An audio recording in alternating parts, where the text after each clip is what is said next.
할렐루야. 하나님께서 오늘 마가복음 이 4장 말씀으로 우리에게 또 큰 은혜 주시기를 원합니다. 오늘 하나님께서 우리에게 주신 이 마가복음 4장 말씀은 복음을 받은 자들에게서 나타나는 열매에 대한 말씀을 담고 있습니다. 예수님께서는 먼저 4가지 땅에 심겨진 이 씨앗을 두고 우리에게 비유로 가르쳐 주시죠. 한 농부가 밭에 씨를 뿌리는데 그 씨가 덜어는 길가에 뿌려지고 덜어는 흙이 얕은 돌밭에 떨어지며 덜어는 가시떨기에 떨어지고 덜어는 좋은 땅에 떨어집니다. 우리가 잘 알듯이 이 씨앗은 복음이고 4가지 땅은 그 복음을 받는 우리의 마음 상태를 상징합니다. 복음은 모든 땅에 동일하게 뿌려집니다. 어떤 사람에게도 복음은 뿌려집니다. 그런데 그 땅의 상태에 따라, 그 사람의 상태에 따라 이 복음이 열매를 맺기도 하고 씨앗이 말라 죽어버리기도 한다라는 거죠. 도대체 무슨 차이가 이 복음을 죽여버리기도 하고 이 복음을 아름다운 열매 맺는 나무로 만들기도 하는 것일까요? 우리 교회 부목사님들이 제 설교를 들으면서 한 가지 별명을 붙여줬습니다. 혹시 뭔지 아시나요?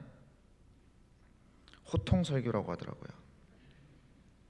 설교할 때마다 성도님들에게 자꾸 호통을 친다고, 호통 설교하지 말라고 장난으로 그렇게 말씀을 하십니다. 듣는 입장에서 약간 혼나는 기분이 든다고 하더라고요. 정말 그런가요?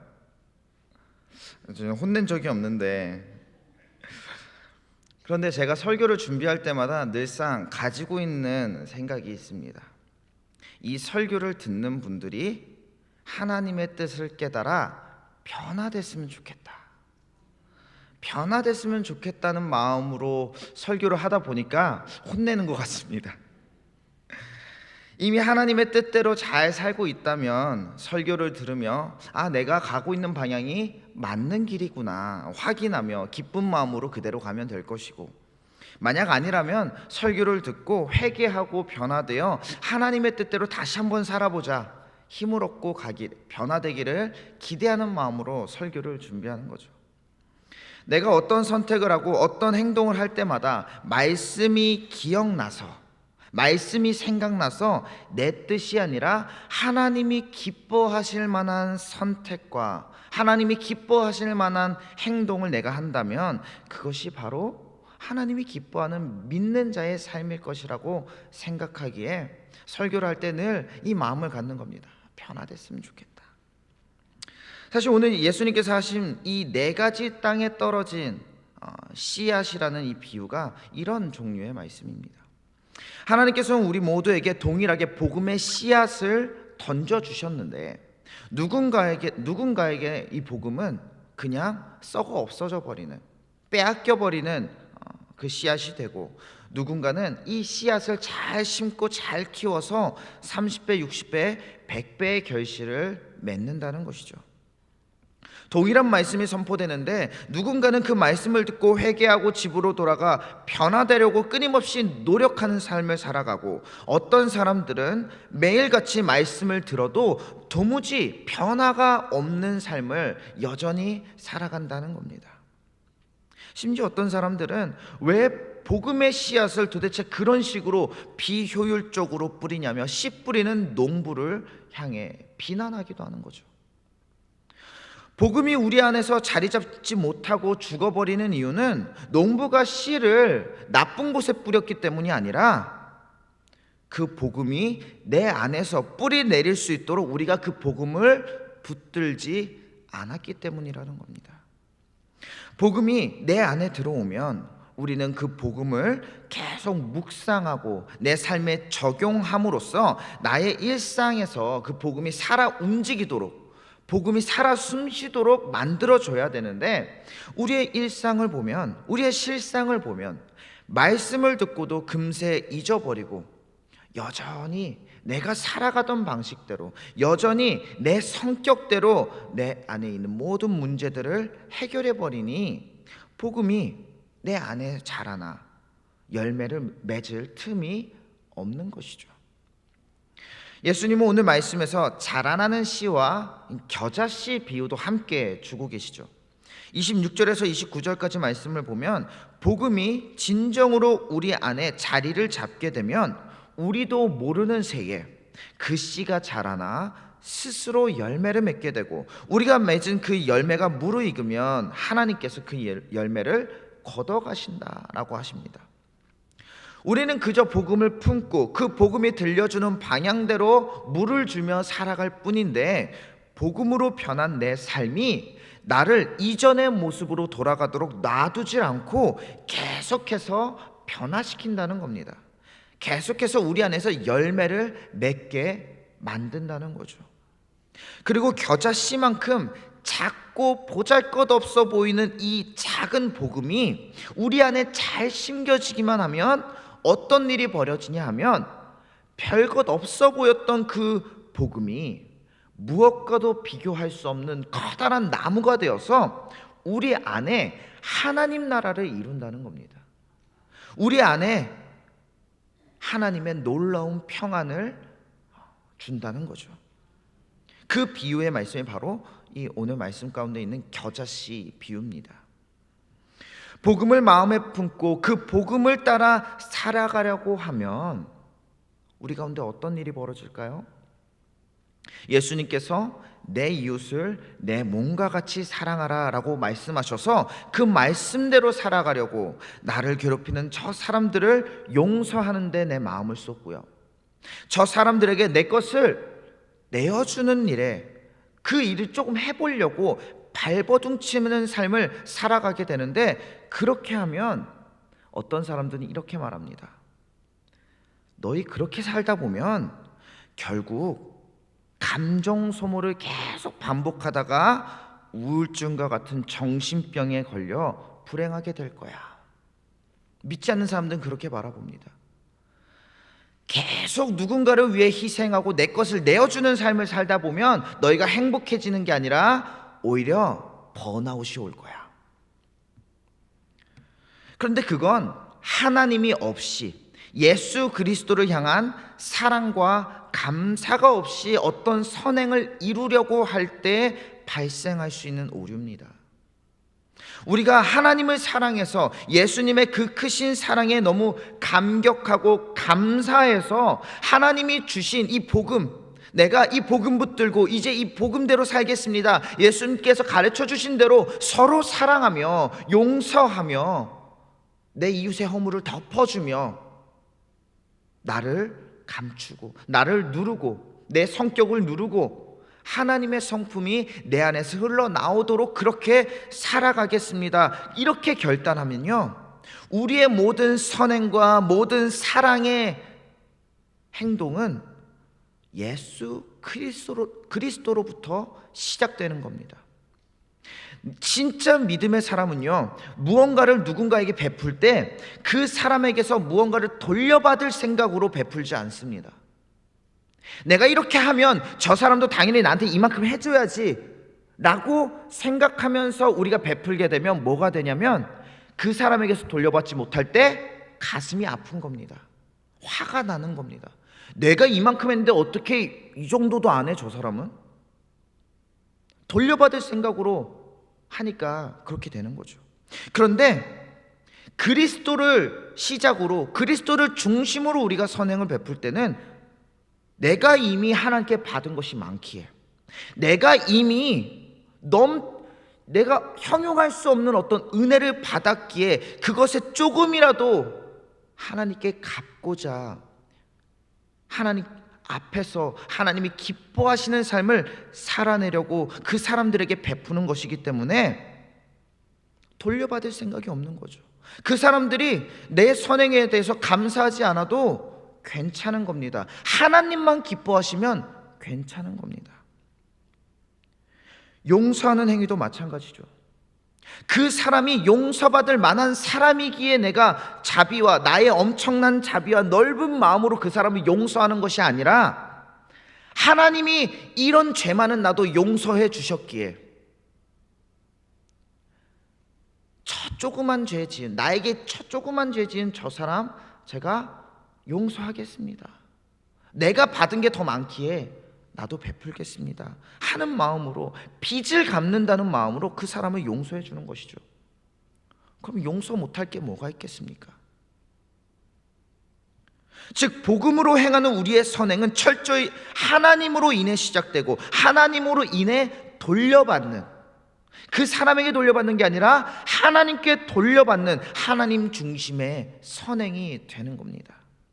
그리고 우리가 이러한 삶을 살아갈 때 비로소 우리는 하나님과 함께 살아가는 삶을 경험하게 되는 것이죠.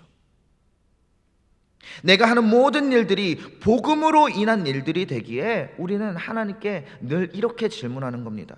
하나님, 내가 이렇게 하면, 내가 이렇게 하는 것이 주님이 기뻐하시는 일이죠? 그럼 하겠습니다. 이거 내가 하기 너무 힘든 일인데, 저 사람 도저히 용서가 안 되고, 이거 내가 아까워서 저 사람한테 주기 싫은데, 베풀기 싫은데, 이거 하나님 기뻐하시죠? 이거 하면 하나님 정말 저 칭찬해 주실 거죠? 그럼 하겠습니다. 그러다 보니 하나님의 얼굴을 피하고 두려워하는 삶이 아니라 늘 하나님의 얼굴을 마주하며 하나님과 소통하며 기뻐하는 삶을 살 수 있는 거죠. 나 자신을 바라보며 하나님께서 이런 나를 보고 얼마나 기뻐하시고 얼마나 나를 칭찬해 주실까 기대가 되니까 그 마음 가운데 큰 기쁨이 흘러나오는 겁니다. 그래서 아주 자연스럽게 우리 안에 하나님이 주시는 평안이 흘러 넘치게 되는 거죠. 그게 복음으로 사는 삶입니다. 복음이 우리 안에 열매를 맺는 삶입니다.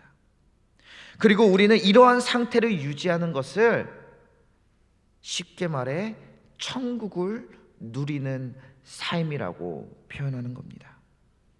늘 하나님과 동행하며 하나님의 기쁨이 되는 삶이 곧 나의 기쁨이 되고, 그러다 보니 내 안에 하나님의 평강이 가득해지는 것, 그것이 천국입니다. 이 땅에서 좋은 집 살며 좋은 음식 먹고 모두가 부러워할 만한 것을 가진 것이 천국이 아니라, 복음을 받아 내 안에 복음이 자라나고 그 복음으로 내 삶이 변화되며 서로 사랑하는 삶, 하나님 앞에서 부끄럽지 않은 삶을 사는 것이 진짜 천국입니다. 이것을 믿으십니까? 그 믿음대로 사시길 바랍니다. 이 모든 비유를 마치시고 마지막 35절부터 풍랑을 만난 예수님과 제자들의 이야기가 등장합니다. 복음이 무엇인지, 하나님을 믿으며 산다는 것이 무엇인지를 배운 그 제자들이 예수님과 함께 배를 타고 이동하는 중에 풍랑을 만나게 된 거죠. 그때 제자들의 반응은 어땠나요? 기록된 말씀을 보니까 이 제자들이 두려움에 떨고 있었다, 죽을까 했다라고 합니다.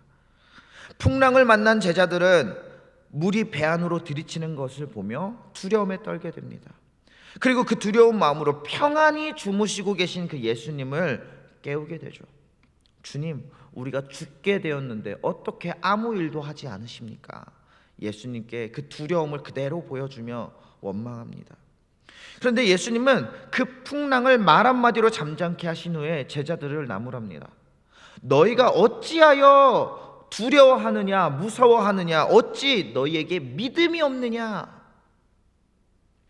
예수님을 따라다니며 그 많은 기적들을 경험하고 또 예수님께 복음의 열매를 맺으며 사는 삶이 무엇인지 배운 그 제자들인데, 여전히 세상의 풍랑이 자신을 위협하자 금세 허둥대며 두려움에 빠진, 두려움으로 배운 모든 것들을 다 잊어버린 어리석은 모습을 그들이 보여주고 있었기 때문이에요. 물론 인간이라면 누구나 그럴 수 있습니다. 현실적인 위협 앞에서 담대해지기란 쉽지 않습니다. 그런데 예수님께서 제자들에게 기대하시던 그 믿음은 어떤 상황 속에서도, 어떤 세상의 위협 속에서도 예수님을 믿는 믿음으로 나아가는 것이었기 때문에 나무랄 수밖에 없었던 겁니다. 세속적인 것들이 우리를 살리지 못한다는 사실을 믿는 것처럼, 또한 이 세상 풍파가 우리를 죽이지도 못할 것이라는 사실을 믿어야 하는 것이죠. 우리의 구주 되신 예수님과 함께라면 오늘날 우리가 당하게 되는 어떤 문제들 앞에서도 두려워할 필요가 없다는 사실을 믿는 것이 예수님께서 우리에게 기대하시는 믿음입니다. 세상 풍파를 두려워하는 순간 우리는 예수님을 볼 수가 없습니다. 바로 옆에 평안하게 주무시고 계신 그 예수님도 볼 수가 없는 겁니다. 그것들이 우리를 죽게 만들 것이라고 여기게 되는 순간 우리는 절대로 주의 일을 할 수가 없습니다. 내 사업이 망하면 내가 죽을 것이라고 믿는 사람이 어떻게 내 사업보다 예수님을 더 중요하게 여길 수 있겠습니까? 믿음을 지켜도 건강을 잃어버리고 재물 잃어버리면 내가 불행할 것이라고 믿는 사람이 어떻게 그 모든 것 내팽겨치고 하나님의 일을 할 수 있겠느냐 이 말이죠. 복음의 씨앗을 우리 마음 가운데 심는다는 것은 곧 복음의 열매로 얻는 천국이 그 무엇보다 소중하고 가치 있는 것이라는 사실을 믿는 겁니다. 이 복음만 있으면 세상 그 어떤 것도 나를 죽일 수 없다고 믿는 것입니다. 그래서 무엇보다 이 복음이 내 안에서 잘 자라기를 소망하며 복음에 물도 주고 빛도 주며 복음을 위해 살아가는 것이죠. 복음의 씨앗을 받은 여러분들은 여러분의 인생은 현재 어떤 방향으로 흘러가고 있나요? 이 복음이 여러분 안에 잘 자리 잡고 있는 것 같으신가요? 싹이 트고 꽃이 피고 열매를 맺어가고 있나요? 아니면 그 씨앗이 뿌려질 때마다 잘 관리하지 못해서 씨앗을 말려 죽여버리거나 혹은 사탄에게 그 씨앗을 빼앗겨버리고 마나요? 우리는 연약해서 말씀 한 구절만 가지고는 쉽게 열매를 맺을 수가 없습니다. 그래서 매일같이 말씀을 읽고 말씀을 듣고 말씀을 묵상하면서 그 말씀이 내 마음 가운데 뿌리 내리도록 노력해야 하는 겁니다. 그 복음이 내 삶 속에서 열매를 맺을 수 있도록 끊임없이 물을 주고 빛을 비춰줘야 하는 겁니다. 이런 것을 두고 우리는 신앙생활이라고 합니다. 신앙생활이 다른 게 아닌 겁니다. 내 안에 복음이 자라나도록 하는 것, 그게 신앙생활입니다. 바라기는 우리가 이런 신앙생활을 통해 복음의 열매를 맺으며 하나님이 우리를 위해서 예비하신 그 하나님 나라를 이 땅에서부터 넘치도록 누릴 수 있게 되기를 주님의 이름으로 축원합니다. 같이 기도하겠습니다. 오늘도 우리에게 귀한 날 주시고 이 하루를 주님의 말씀으로 시작해내게 하시니 주님 감사합니다. 이 좋은 날 주님께서 우리 안에 뿌려주신 그 복음의 씨앗을 사탄에게 빼앗기지 않게 하여 주시옵소서. 잘 심고 물을 주고 잘 길러서 복음의 아름다운 열매를 맺어가는 우리 모두 되게 하여 주시옵소서. 우리를 두렵게 하는 세상의 모든 문제들 가운데에서 주님이 주신 이 복음, 이 믿음 붙들고 두려움이 아니라 담대함으로 살아낼 수 있도록 주님 함께하여 주시옵소서.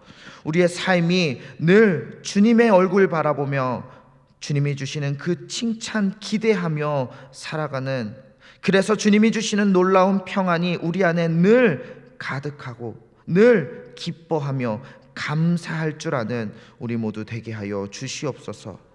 특별히 오늘 주님께 정성껏 예물 올려드리는 손길들 기억하여 주시고 주님께서 놀라운 복으로 함께하여 주시옵소서. 오늘도 함께하시며 우리의 간구를 들으시는 우리 주 예수 그리스도의 이름으로 간절히 기도드리옵나이다. 아멘.